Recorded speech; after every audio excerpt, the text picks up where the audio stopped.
barely beating former Congresswoman Gwen Graham, the daughter of a former governor and senator in the state. He did it by riding a surge of liberal support, and he became the first African-American nominee for governor in the state's history. But just because he's won the primary, don't expect him to run to the center in the general. I'm going to stay true. I'm going to stay consistent with my values, and I'm going to offer voters something to go out and vote for and not just against. Gillum is for abolishing ICE, the Immigration and Customs Enforcement Agency. He's for universal health care, raising the minimum wage, and salaries for teachers. And he plans to pay for it by raising the state's corporate tax rate from 5.5% to 7%.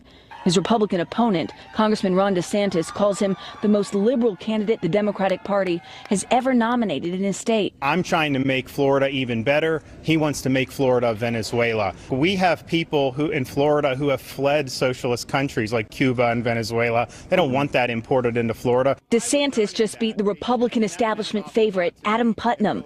But don't expect DeSantis to move any closer to the center either. After airing ads in the primary, building the wall with his daughter, he's entering the general in lockstep with the Trump agenda. Unemployment's at a 20-year low. We have Neil Gorsuch on the court. We have Kavanaugh that's going to be put on the court. We have tax cuts. We've had cutting of red tape and regulations. It's clear that the congressman is going to join Donald Trump in the swamp. We're going to leave them there, and we're going to continue to press toward a higher mark. So this is shaping up to be a true proxy battle between President Trump and Senator Sanders, and it's happening in the nation's largest swing state just 2 years before the next presidential election. Shannon, this is going to be one of the biggest races nationwide this November. Yeah, and with that big Senate race there with Bill Nelson and Rick Scott as well, Florida's going to be one to watch. All right, Kristen, thank you very much. And a scandal erupting today, less than 24 hours after the party nominees were locked in for that Florida gubernatorial race. The Trump-endorsed GOP nominee Ron DeSantis is facing intense backlash. Tonight, the progressive candidate Andrew Gillum is firing back, but he's got some serious questions of his own. He's got to answer about an FBI corruption investigation. Chief National Correspondent Ed Henry has got all the details. Ed? Shannon, this was already shaping up as an epic fight for the governorship of Florida. And within 24 hours of the nominees being set, it is on. Both Ron DeSantis and Andrew Gillum mired in major controversies, proving this may be the spiciest midterm brawl of them all. DeSantis today told Fox in an interview that Florida cannot, quote unquote, monkey this up by embracing a socialist agenda and electing Gillum. As you just heard, the context is Gillum does have the backing of socialist Democrats like Bernie Sanders and Alexandria Ocasio-Cortez. But the word choice has caused controversy today because Gillum would be the first black governor of the Sunshine State if he wins. The chair of the Florida Democratic Party charging this comment from the congressman was a, quote, racist dog whistle. The last thing we need to do is to monkey this up by trying to embrace a socialist agenda with huge tax increases and bankrupting the state. That is not going to work. That's not going to be good for Florida. DeSantis is completely rejecting the criticism, and it's worth noting that he made a similar point about socialism in a Tuesday night interview on Fox, in which he said Florida did not want to become Venezuela.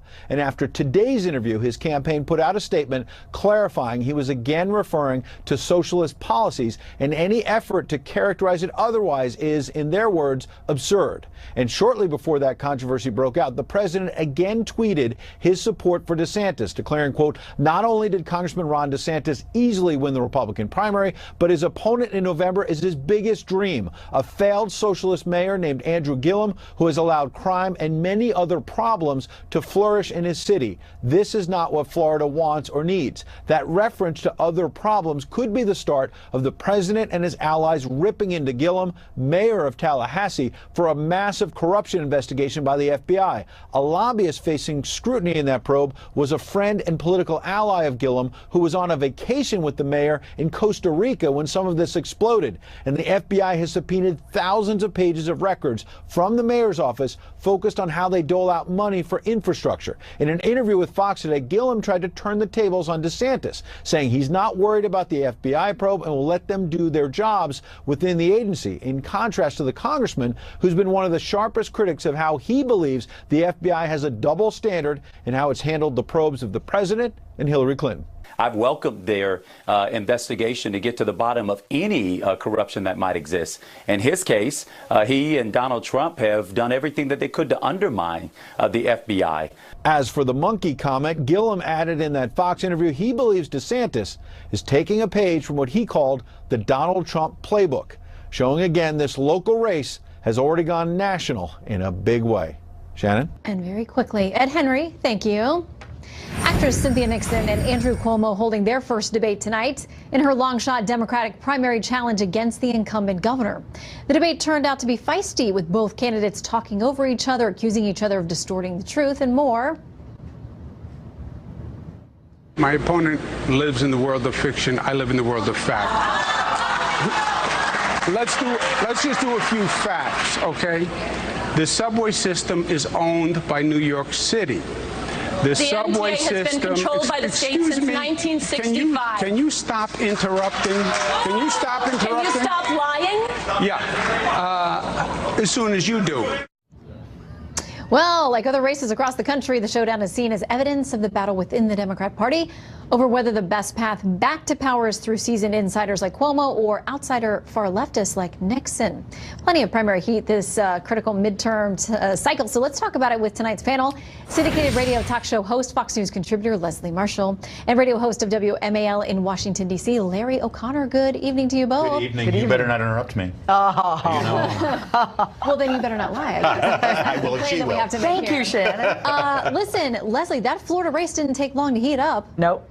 Not at all. And it's exciting. I mean, it keeps us all employed, right? Right. But I think it's going to continue because what we're seeing in Florida, and we're not seeing it in every race in every state, but we're definitely seeing it going into the midterms, is this is going to be either a referendum on Donald Trump. Those that love him are going to support the GOP candidates, and those that don't like him and don't favor what he's doing and where he's taking the country are going to vote against him. And I think we're seeing that. I also mentioned, I think we had a conversation off the air, that this I said actually this morning here on Fox before the comment that this would be a race between also a black and white, or a man of color and a white man. And since that comment was made by DeSantis earlier today, I think that is going to be even more evident. And I think, quite frankly, some people will just vote for Gillum based on that. I mean, so Larry, is it about the race issue? Is it about the Sanders wing versus Trump? I mean, what is this party, or what is this race going to be about? How many Wednesdays if we come on here and after a primary I say, well, it's Bernie Sanders' party now. Look at what happened last night. And so many people who sit in this chair say, oh, no, yeah, you're saying, no, it's not. Because but clearly Gillum was. The evidence suggests that there are a lot of high-profile, prominent candidates who represent the Bernie Sanders socialist wing of the party. And listen, if the race is about ideas, if it's about those ideas, those social and economic ideas, I think Republicans welcome that debate. That's why you're hearing Leslie and other Democrats say this is about race, this is about a referendum on Trump, but not about Trump's policies, about Trump as a person, as a man. The Democrats would love that to be this debate. As a Republican, I want it to be about ideas, about socialist policies that this country does not embrace, certainly not Florida voters. And if it is about ideas and policies, Republicans, as they usually do, will win. Okay, well, Ben Shapiro had this to say about everything that's blown up since the comment this morning from DeSantis. He says, everyone in politics is quite aware of the blowback that invariably occurs after even the slightest suggestion of using a racial slur. So the theory is that DeSantis decided to risk his gubernatorial run to use the phrase, quote, monkey it up, thereby signaling the latent KKK membership. That's the suggestion? Leslie? This is not the first time Ben and I have disagreed, and we've had wars with each other on Twitter. This is an African-American man who has just won the Democratic nomination for the governor of the state of Florida. This is a state where the demographic is changing. This is a state where there are more and more people of color who are growing in size, that segment of the population, and also coming into the state, whether from Puerto Rico or from other areas. I am a white person, so I cannot speak for people of color, but the people that I've spoken to who are African American, especially when any term with the word monkey is infused, find it horrifically offensive. And historically, there are just so many references to that I would think somebody running for the position of governor of a state would be able to mind his words much better. Gillum, as people have pointed out today, I mean, he said that this isn't a dog whistle, this is a bullhorn. So the suggestion is that it was meant to send a specific message to a specific group of voters, Larry. Is it an unfortunate use of phrase? Yeah, I mean, listen, I guess to take Ben Shapiro's point, at this point, any Republican or conservative candidate for the rest of mankind cannot use any primate reference. Okay, that's probably true. In fact, by the way, if that's the case, and if you use the term monkey and you're suddenly suggesting that by using that term you are being racist, and the term was not to describe his opponent, the term was, and I don't want to defend the guy, he can certainly defend himself, but the way I heard it and the way I read the quote is that you're going to monkey around with what's going on right now in this state with policies, not with the human being. But to take Ben's point, I guess anytime you say that now, you're considered a racist or a Klansman if you use any kind of reference like that, and therefore he must be the stupidest politician in America. Okay, I want to ask that you doesn't all wash. quickly, too, about these allegations of an FBI investigation of corruption in Tallahassee that we don't know the results of it. This is what Andrew Gillum, the mayor there, says. I'm confident I've done nothing wrong, nothing unethical, and nothing illegal. But still, we don't know yet, Leslie, the results of what was going on. But for a couple of years, there were a number of undercover agents in there trying to figure out what they say potentially was some issue of corruption within the city. Within the city, but if you notice that all of the investigation, he is not under investigation. He was not under investigation. Right. He was not under investigation. He was there just like, there are other people in Washington right now that there are people that are under investigation that worked for them or drove for them. But he is not being named. He was running the city. Affirmed that it does happen on his watch, but you're right. Maybe it's not an investigation. Maybe it's just a matter. Well, it's not an investigation. It's a matter. On that note, we'll leave it there. He's getting side-eye from Leslie. All right, Leslie and Larry, thank you both for coming in. Thanks. All right, controversy over the proposal to rename the Russell Senate office building after John McCain. Some warning it could lead to renaming everything ever named after a founding father. I don't want to establish a precedent that we can unhonor somebody in the future. Governor Mike Huckabee joins us next. He's going to weigh in on the controversy and claims that social media giants are trying to silence conservatives. Plus, Amazon, now so fed up with Bernie Sanders, tonight they're fighting back over his claims that the online giant pays low wages and that employees work in unsafe conditions. Jonathan Hunt is on that story. He joins us next. Oh yeah, what condition my condition was in. I woke up If I was to pick a favorite camera shot, it has to be the walk through the door. Yes. I think, yeah. Later Later on, on, story, Brian. Thank you very much. We don't have much time. All right. I'll just take it out your block. It won't be an issue. Hey, as CNN doubles down on that dubious Trump Tower story, they're stepping in it again, so to speak. President Trump slamming the, quote, fake news network on Twitter as an enemy of the people that got caught red-handed in a lie by using anonymous sources that don't exist. Now, you recall Michael Cohen's lawyer, Lanny Davis, admits he was a source of bogus information in the CNN report. Meanwhile, the network's stars are again defending Antifa in response to the president reportedly warning of violence from the left if Democrats retake control of Congress in November. The theme here is, I'm Donald Trump, and I'll protect you from the scary black people. Antifa is widely perceived as an African-American organization, and this is just part of the same story of LeBron James and Don Lemon and Maxine Waters and the NFL players and the UCLA basketball players. This is about black versus white. This is about Donald Trump's appeal to racism. Listen, there's, no organization is perfect. There was some violence.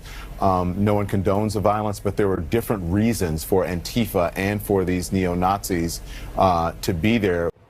Yeah, no organization is perfect. It's right. Antifa was just beating up the press and just beating up the press for a while, and just some other people just happened to be standing there.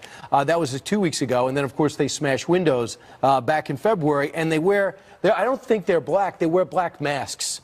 But let's start on the first one. Let's start on CNN. Do you think part of the reason they're not walking the story back, Lisa, is the fact that Carl Bernstein's on the byline, and they're afraid of embarrassing him because it's his story? Well, I think they're also just worried about a further credibility hit. I mean, remember the story that they had ran on Don Jr. basically saying that he had access to the WikiLeaks emails before they hit, when it turned out he had access to them when everyone else did, when they were publicly known. So these kinds of hits have taken a toll on the credibility. And so is President Trump labeling them fake news. It's the entire reason why they launched the Facts First campaign, to try to respond to that. So clearly there's a concern at the network of the way that they're being perceived as President Trump continues to call them out as fake news. But they did, Dana, fire 2 reporters last time they had an issue like this. And part of the reason they're maybe not backing down is because the fact that the Washington Post joined others in saying Carl Bernstein is behind this, and this would be the embarrassment of Mr. All the President's Men. Okay, that's a possibility. It is also possible that Carl Bernstein or others that are working on the story have said, we had confirmed this with another source, and the editorial directors there have said, show us your sources, and they do that quietly behind the scenes, and if the editors say, checks out with us, then they don't feel that they have to walk it back. I don't know what the truth is. I didn't have this source. I didn't write the story, but I imagine that they have some sort of a system, unless they're just saying, who cares? Senator Burr says, hey, if this is true, I'd like to talk to you again, Michael Cohen, who already swore twice under oath he didn't know anything about this, nor did the president. Well, I think the problem there is that Michael Cohen's in court, and he's in a process of, I think, and this is really what Lanny Davis is up to, trying to make a deal, potentially with Robert Mueller, but certainly with the Southern District of New York, so that he gets less jail time, because that guy just pled guilty to a serious crime. But I think the big news here, by the way, is that the president says, oh, if the Democrats get the majority in November, they're going to be so angry they'll be violent. I'm thinking, wait a minute, if the Democrats win, they're going to be violent. When I first heard this comment, Brian, I thought he was saying that if the Democrats win, then his supporters would be violent. But that's not what he was saying. He was saying the Democrats and their supporters would be violent. It just doesn't make sense. They already have been, though. Right. Hey, and by the way, you say Antifa's violent. Who ran over that girl in Charlottesville? Antifa I see. Do you think Antifa is a peaceful organization making the country a better place to live? You mean anybody that takes on fascists and racists is a good person? Where are the fascists? Can you point out the fascists, Greg? And where do they need to be controlled? First of all, if Antifa is an African-American group, the Aryan Nation is a book club. And President Trump, whether he should have said that or not, there is evidence of political violence directed at a segment of a population after an election. If you remember Portland, Oregon, after 2016, where the media said the protests turned violent, as if rioters are like leaves in the fall, out of control of their own behavior. The media glorifies violence because when it's based on their own beliefs, which is this naive romanticism based on the idea that you're not just wrong, you're evil, and because you are evil, I can justify my violent behavior towards you. And that is why all violent groups, if they just hang around long enough, they're going to get their New York Times profile. You know, in 10 years, Manson family will be like the Waltons. Antifa will be seen as folk heroes, the same way they look at the Weather Underground when they make movies about them. But it's all about what Don Lemon said was basically, he believes that people who disagree with him are evil, that therefore you can justify violent behavior against them, and that is the seeds of fascism. And by the way, how can you take any moral advice from Jeffrey Toobin? Please Google him. Okay, but Greg, I just wanted to ask you. Yes. He's going to start trending. Who's walking around, Greg, who's walking around with tiki torches? Yes. Who is saying, oh, I can carry open weapons in front of a synagogue and forcing Jewish people to exit through the back out of fear?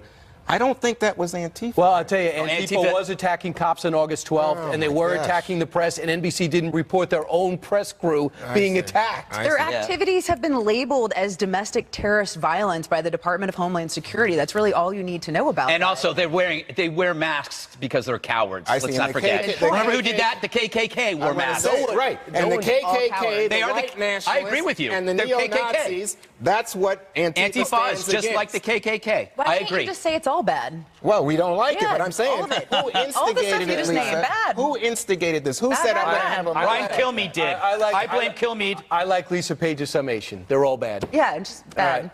22 minutes after the hour, Democratic Socialist star Alexandra Ocasio-Cortez caught up in a brand new controversy. Greg calls out the hypocrisy next as we slowly zoom in on a series of pictures of her.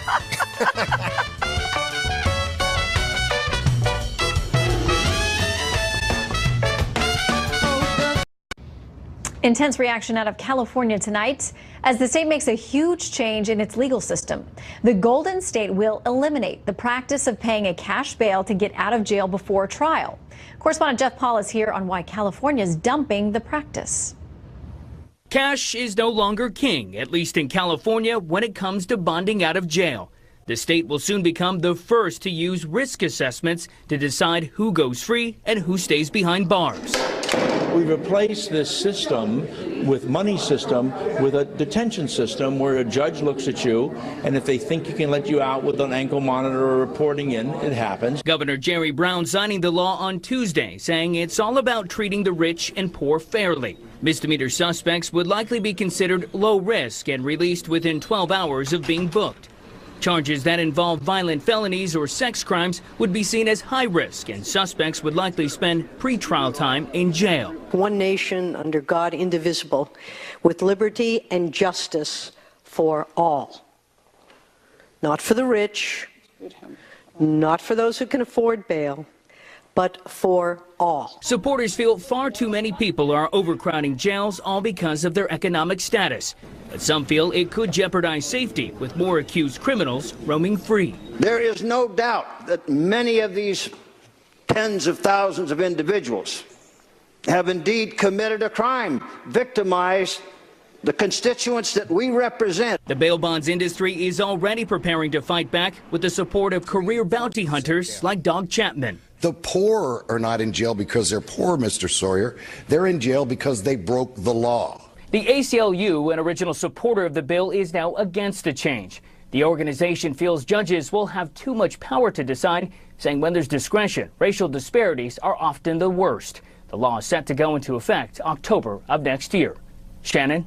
Jeff, thank you very much. Well, the Republican candidate for governor in California says it's just another example of the political class letting bad guys loose on the streets. Joining me now with live reaction, California gubernatorial candidate John Cox. And we want to let folks know that we have invited your Democratic counterpart, Gavin Newsom, to come. He's not here, but we're glad you're joining us. What do you make of this? Because, listen, supporters are saying judges will have discretion. This is not just a get out of jail free card, that there will be monitoring and that there will be an assessment. You know, it's another example, Shannon, of the political class in Sacramento that's pretty clueless, along with my opponent, Mr. Newsom. I don't think there's a great hue and cry to let a bunch of bad guys onto the street. I mean, as if life in California isn't difficult enough already, with the highest cost of living, the highest taxes, homeless all over the street. Now we're going to let a bunch of people out on the street. And, of course, Shannon, this was all about replacing a private bail bonds business with government workers, because God knows we need more government workers in California.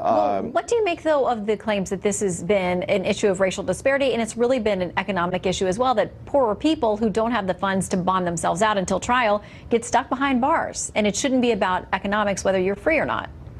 Well, let's face it, there has not been an epidemic of wealthy people committing a whole bunch of crimes in the state. I mean, if people commit crimes, and they're a danger to the public, they shouldn't be out on the street. And the bond system is intended to make sure that if they do get out of jail and they are out on the street, that they'll be made to come back in, because their parents' house will be put up and other assets will be put up. And I think this is a red herring to make it seem like it's something that's going to cure a racial disparity or an income disparity. It's about government workers. Interesting that the ACLU was originally behind this idea when the finished bill was something that they could not support, and said they think it's potentially going to lead to worse problems. Now let's talk about this issue of universal health care. A lot of folks on the left are talking about this now, and your opponent there in California is talking about it. And it's not just for California legal citizens and residents. He says it's also for illegal immigrants. Here's what he said on a podcast.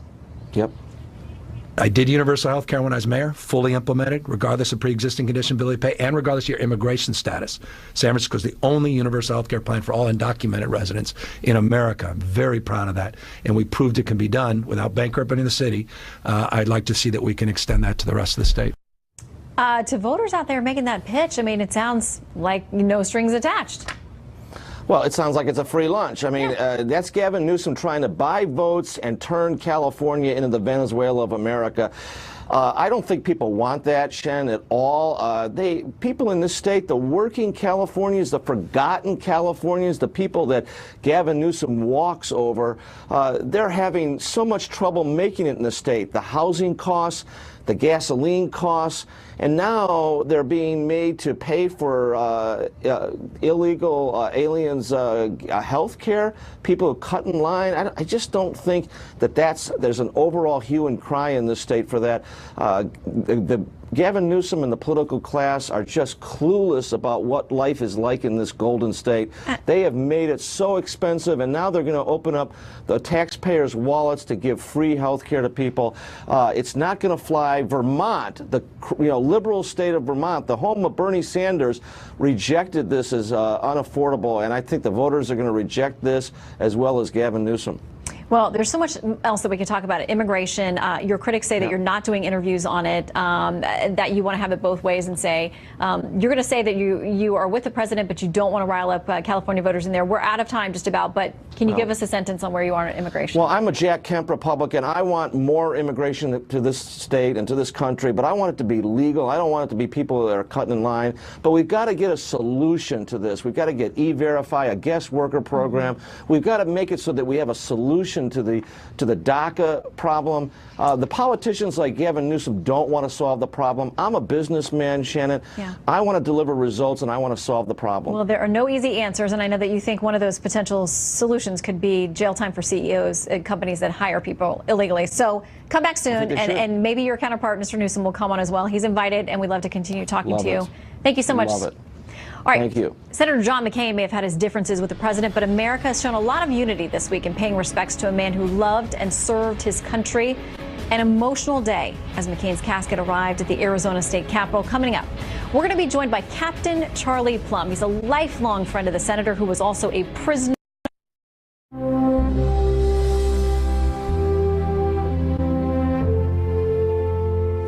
To take you live there, you're looking at live images as the body of John McCain lies in state at the Arizona Capitol.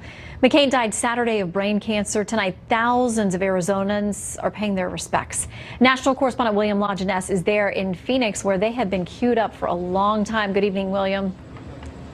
Shannon, it is amazing. For 8 straight hours, there have been people in line here to pay their respects to John McCain. Driving from all corners of Arizona, hundreds of miles, we have seen thousands of people literally in 106-degree heat wait to say their goodbye, maybe 20 or 30 seconds with John McCain, just as his family did earlier today.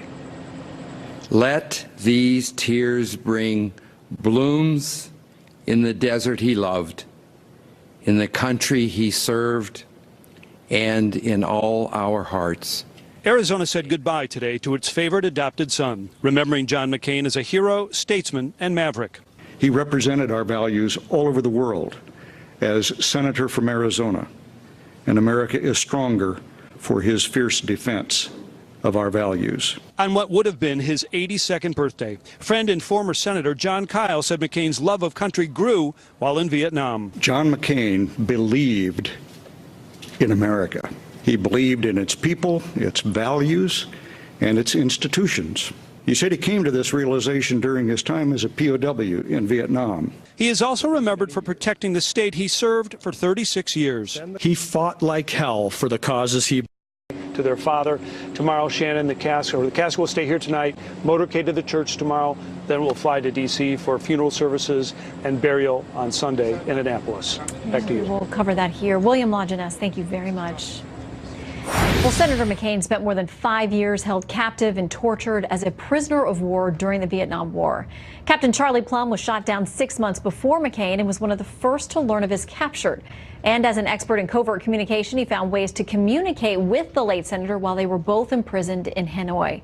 Captain Plumb joins us now to reflect on the life and legacy of Senator John McCain. Captain, it's an honor to have you with us, sir.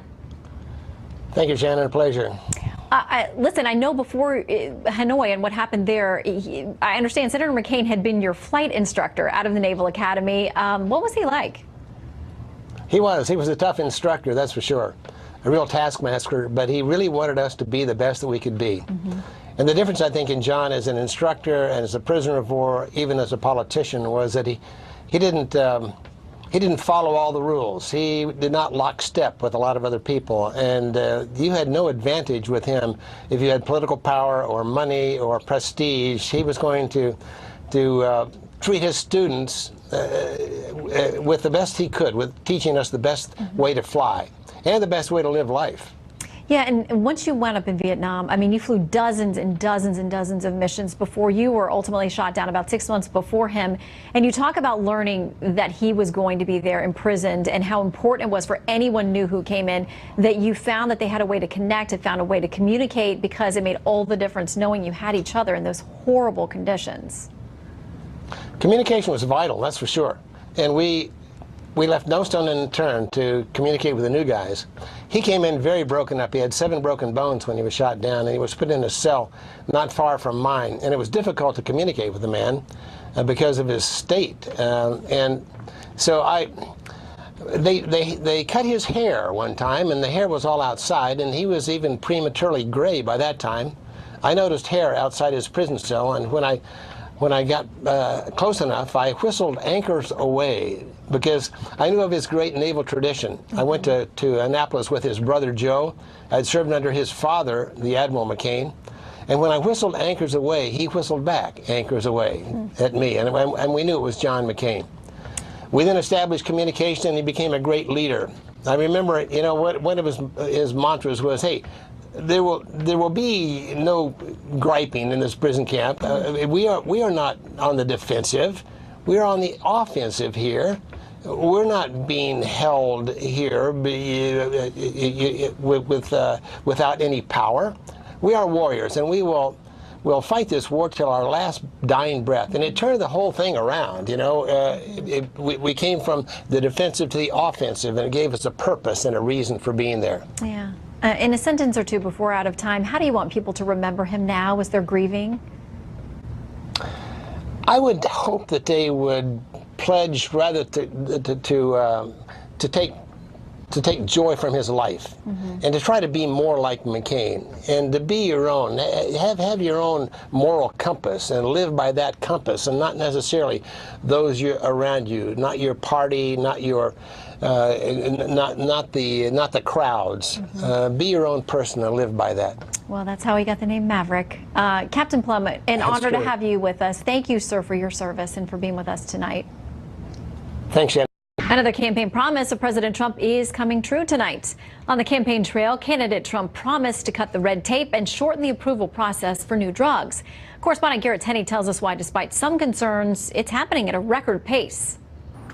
Help is on the way. That's the message from the Federal Drug Administration as it works to lower the cost of prescription drugs. The agency's strategy is as simple as supply and demand. Increase competition by allowing more drugs onto the market, and as a result, prices will fall. This past year, the FDA says it approved 46 new drugs, the most since 1996, and a record number of new generics, with more than 1,000 getting the green light. This year, the agency is on track to top both those figures after streamlining its process for reviewing and approving drugs, with the goal of getting generic drugs to market in 8 to 10 months instead of the current average of 4 years. The changes are part of the Trump administration's push to cut regulations and get rid of red tape. This month at the White House, Health and Human Services Secretary Alex Azar said the results are speaking for themselves. We're increasing competition. We're increasing the approval of new branded drugs, bringing new therapies to market. So it's not going to change overnight. We are not driving for any kind of cheap gimmicks or quick solutions. We're doing things the right way. Critics of the changes disagree and argue the FDA is lowering standards for drug approval and putting consumers at risk. By allowing drugs to come to market ever faster, we are exposing patients across the country to increased risks because we didn't learn about the harms that we could have learned had we done better and longer clinical trials before their approval. The FDA says a lot of the new drugs it's approved are for treating rare diseases in patients without many other options. And this new streamlined process means those patients don't have to wait years before having a chance at treatment. Shannon? Garrett Tenney, thank you very much.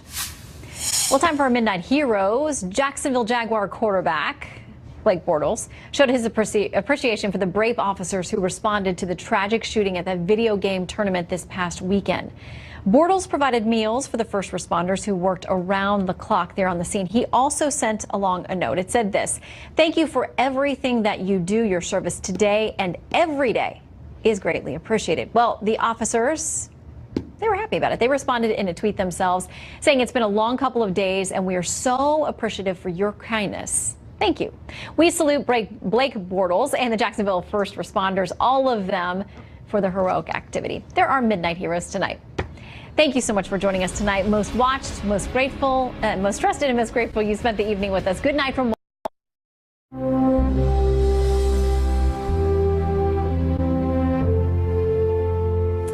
to take you live there. You're looking at live images as the body of John McCain lies in state at the Arizona Capitol. McCain died Saturday of brain cancer. Tonight, thousands of Arizonans are paying their respects. National correspondent William Lajeunesse is there in Phoenix, where they have been queued up for a long time. Good evening, William. Shannon, it is amazing. For 8 straight hours, there have been people in line here to pay their respects to John McCain. Driving from all corners of Arizona, hundreds of miles, we have seen thousands of people literally in 106-degree heat wait to say their goodbye, maybe 20 or 30 seconds with John McCain, just as his family did earlier today. Let these tears bring blooms in the desert he loved, in the country he served, and in all our hearts. Arizona said goodbye today to its favorite adopted son, remembering John McCain as a hero, statesman, and maverick. He represented our values all over the world as senator from Arizona, and America is stronger for his fierce defense of our values. On what would have been his 82nd birthday, friend and former Senator Jon Kyl said McCain's love of country grew while in Vietnam. John McCain believed in America. He believed in its people, its values, and its institutions. He said he came to this realization during his time as a POW in Vietnam. He is also remembered for protecting the state he served for 36 years. He fought like hell for the causes he to their father. Tomorrow, Shannon, the casket will stay here tonight, motorcade to the church tomorrow, then we'll fly to D.C. for funeral services and burial on Sunday in Annapolis. Back to you. We'll cover that here. William Lajeunesse, thank you very much. Well, Senator McCain spent more than 5 years held captive and tortured as a prisoner of war during the Vietnam War. Captain Charlie Plum was shot down 6 months before McCain and was one of the first to learn of his capture. And as an expert in covert communication, he found ways to communicate with the late senator while they were both imprisoned in Hanoi. Captain Plum joins us now to reflect on the life and legacy of Senator John McCain. Captain, it's an honor to have you with us, sir. Thank you, Shannon. A pleasure. Listen, I know before Hanoi and what happened there, I understand Senator McCain had been your flight instructor out of the Naval Academy. What was he like? He was a tough instructor, that's for sure. A real taskmaster, but he really wanted us to be the best that we could be. Mm-hmm.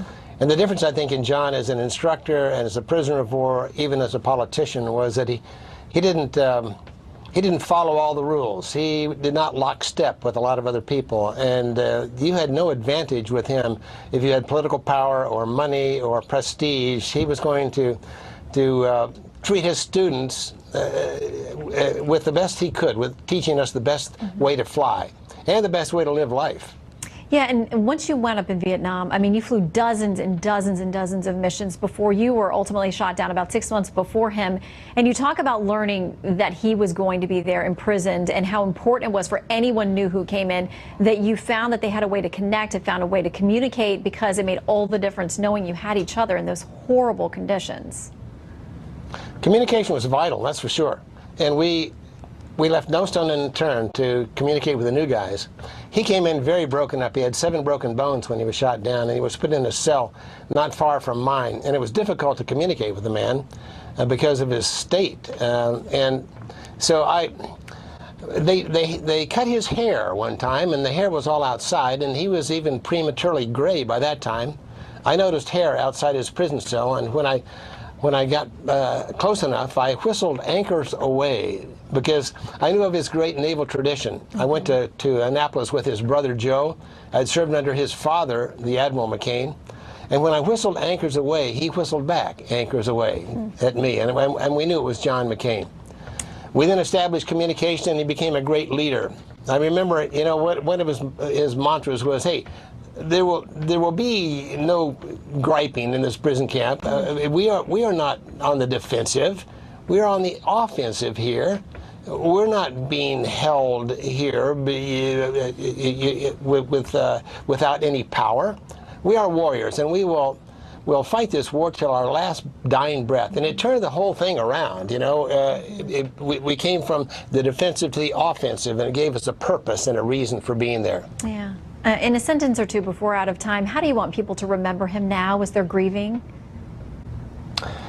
I would hope that they would pledge rather to take joy from his life, and to try to be more like McCain, and to be your own, have your own moral compass, and live by that compass, and not necessarily those around you, not your party, not your not the crowds.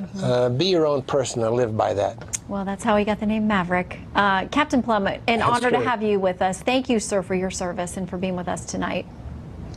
Thanks, Jen.